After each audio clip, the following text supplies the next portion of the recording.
I'm Beth, And I'm Fernando. and we probably should be waiting until Don't Ask, Don't Tell is completely gone to upload this, but I don't care. Yeah, me neither. I figure it's about time, Yeah, It's a fair matter enough. of days. Why not? Yeah. But anyways, we're both active duty military, and we wanted to just let you know that it gets better. Should I go first or should you? You go ahead. I can go first? Oh, thank you! Ladies first, right? Isn't that you? Oh, yeah. Yeah. I guess. Whatever. But I'm missing a couple parts. I know, I can't do it, sorry, hon. Anyways, my name's Beth, and I was raised in a very conservative Christian family, homeschooled. High school, middle school, when I went to middle school in 7th grade. Until then I was homeschooled. Public school was pretty traumatizing. And if anybody had told me that it would get better back then, I probably never would have believed them. I would have told them that they were insane. There's no way that this could get better. I came out to my family in high school, and that was probably the biggest mistake I could have ever made. It's been 6 years, and we're still not really on the greatest talking terms. I'm getting discharged pretty soon, and I'll be going home and living with a friend until I get my apartment set up.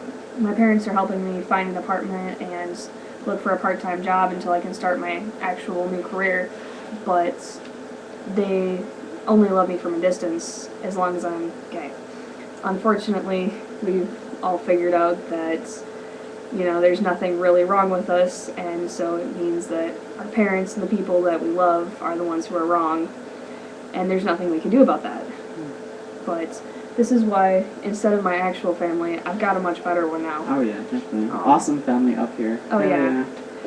Since I enlisted, I learned a lot about myself and about the people I'm around. And my church once told me, there was a lady there, she told me that as long as you're gay, you'll be chasing away all the people you need most in this life to survive. And that's not true. Sure, I may have lost a lot of people from my church, and sure, my family might never look at me the same, and I might never be able to bring my girlfriend home, and I might never be able to tell them about her, even though I love her more than anything on the planet. But that's okay, because they're the people who raised me, and I have their genetics, but Fernando and the other people I have here and some friends back home, they're the people who made me who I am. They've saved my life. They're the ones who have made this life possible and made it so much more fun. Seriously, this place would be atrocious without these people. Right now, outside, we can hear screaming and hollering of the drunk people out at the fire pit. Not my cup of tea. On the other hand, we have Fernando, who's willing to give up his Friday afternoon and evening to sit here and record a video with me. Or go all the way and, out of state and kind of pick this one up, being stranded out of state. But, that's the kind of person I am, I guess. He drove, 800 miles to come get me. Yeah. He had to work the next day. Yeah. I haven't done anything like that for him yet. Don't know if I ever will. No, not expecting it, but, it's out there. If you get stranded when you're down south, let me know. Okay. But, yeah, it does get better. In November, I would have told you were insane. My job caused me to be separated from the girl I love, and a lot of stuff went down. I ended up in the hospital a couple times. I ended up in AA. I thought my life was pretty much going to be over, and I didn't really care. But then, once again, Fernando and Drew and Megan and all the people that I have here kind of rallied and said, "Hell no!" and slapped a little bit of sense into me, and now here I am, happy and ecstatic to get out of the military. So thankful for these people that I met, and never ever going to let my family get away from me now. Just because I grew up in a place that wasn't conducive for being gay doesn't mean that the rest of the world isn't. Hell, I joined the military. I thought it could turn me straight. Did that work? No, not at all. Yeah, I didn't think so either. Far from it. Yeah, it made me worse, I think. I'm a little less censored now. But I joined the military, thought it would fix me, according to my parents. But instead, I've just learned that, there's nothing to be fixed, and I am perfectly happy with who I am. And I have never been happier. I am so grateful for the stuff that I've been through. But because without it, like, I don't know where I'd be or who I'd be, and I definitely wouldn't be me, which would be really boring. Just a little. Yeah, I'd probably be back in a corner with a bottle of Jack or something, and that's no fun, and it gets really expensive after a while. Or with my luck, I'd be in the closet still dating random guys in high school, trying to convince myself that I was broken and that they were right and I needed to fix myself. But that's not it. If the way you're living isn't working, then change it. If you're in high school and you can't do anything about it, find new friends. Join Post Secret, or find more places. Meet people online from groups like this where you can trust people, where you can learn. You have reliable sources to know that there are other people out there. Because I grew up in rural Wisconsin. There's nothing there except cornfields and beer, and people drinking beer in cornfields. And that's pretty much the highlight of our fun. It was great. I love every second of it, and I'm going home. But at the same time, there's so much more to this life than that. And if that's not what's for you, then that's not what's for you. You don't have to change to fit your situation. You can always change where you are.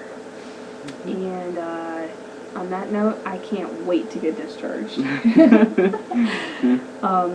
Your turn? Yeah, sure. I get you guys hear a lot about how it gets better, and you may be getting tired of hearing it or whatnot, but it is true. It does get better when you grow into adulthood. You may be in middle school or high school right now, and you may be stuck at where you're at, and there may be bullies out there that are picking on you. I, however, didn't ever have that problem when I was growing up. I kind of hid myself. Yeah, being you're short. Like 5 foot. Yeah.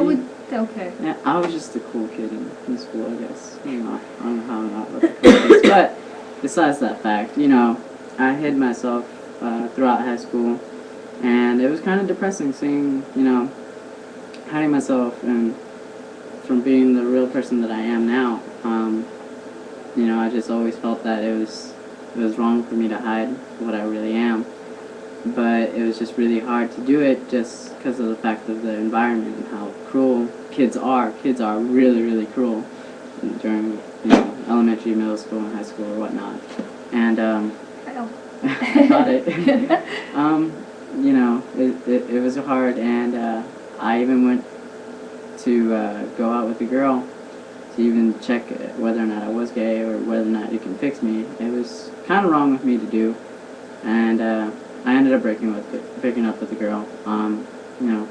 It just wasn't right for me. I just knew from the bottom of my heart that I was gay. You can't fix that.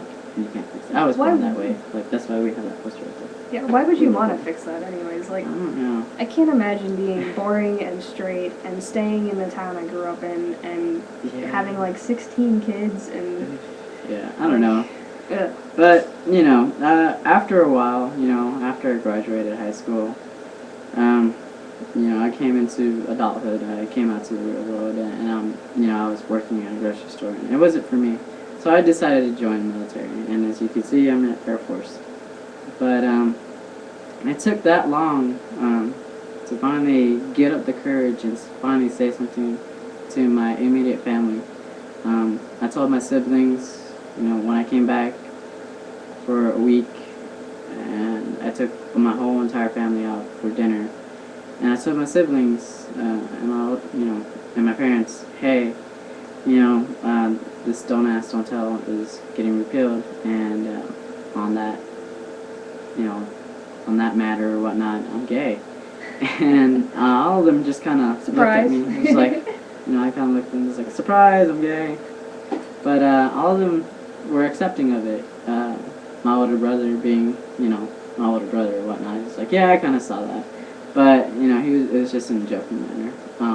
They were really accepting, and I love them so much for that. And then when I came to my parents, my dad was okay with it. He said it was just my life, and if I prefer it that way, then he's not gonna, meddle in it or stop me from being who I am. My mom, on the other hand, she had different plans for me. She expected me to have so many kids, and I was like, I'm not gonna have that many, or not right now. And she would always ask me, when am I gonna bring, my girlfriend or my fiance, when am I gonna get married or whatnot. I just kept telling her lie after lie, and then, at a point in time, it just felt bad, just telling her a lie. So I knew I had to tell her, and then, everybody in my family just, hey, I'm gay. This is the way I'm gonna be. If you don't like it, then I'm sorry. But, I had it the other way. They accepted me. They love me for who I am, and I love them, like, so much more than, I wouldn't say so much more than I did before, but, in a different way, maybe? Yeah, in a different way. Just a more deeper love for them. And, they respect my decision. They're not trying to change me or anything like that. And, it does get better afterwards. After high school, after all that drama, once you hit adulthood, it's so much better. It's so much better out there. People are more accepting. You get family like this one. Oh, yeah. And so many other people that you can call family. You have all these groups out there that can help you. There's no reason for you not to get help. And for those bullies out there, it's just depressing that you're picking on anybody like that. There is such thing as karma. Mm-hmm. I will say that. Oh, yeah. Sometimes it comes in the form of an older friend with a baseball bat. Other times it's a little more subtle, but there is karma. Yeah. And to those of you who are being bullied, just hang in there, please. Don't do anything to yourself. It's not worth it. Your life is not worth their satisfaction or their bullying or whatnot. I've never been bullied, but I've seen it happen, and I've seen kids get really torn up from it, and it's not something that I want to see, or nor does anybody else. So if you're getting bullied, just know that there are people out there that are there to help you. Mm-hmm. If you're in high school or middle school, your teachers are there for you, your guidance counselors. You might have to pick and choose which teachers you can go to based on how you know them, but your guidance counselor is there, your liaison officer. There's many avenues you can take, and if you're out in the real world, in like college or in between high school and college or going into the military really doesn't have any anti-bullying policies yet as far as homosexuality, but when you get here, it's like a whole other family. They protect their own, so you can trust the people, the close friends you have. You might not be able to trust everyone, but your close friends you have, they become your family, and if you need anything, and like, hey, 3 of my sergeants jumped in to help somebody else when he was getting beat up by a carny with a 2x4. They all ended up in the hospital needing stitches, but they weren't going to let him get beat up by himself. So, if you need something, people are there for you. Mm-hmm. I'm sorry to interrupt. Oh, you're good. It's all good. But, our real main message is what it says for the project. It gets better. It really does. And just hang in there. Jinx. Throw me a soda. Jinx, pinch poke. You want me a Coke? Yeah, there you go. I kind of ruined that, whatever. But just really do hang in there. And, baby, you were born that way. Oh, hell yes. Hell yeah. God makes no mistakes. I don't care if you believe in him or not. You are the way you are for a reason, and somebody out there loves you. Hang in there. Hang in there. Bye. Bye.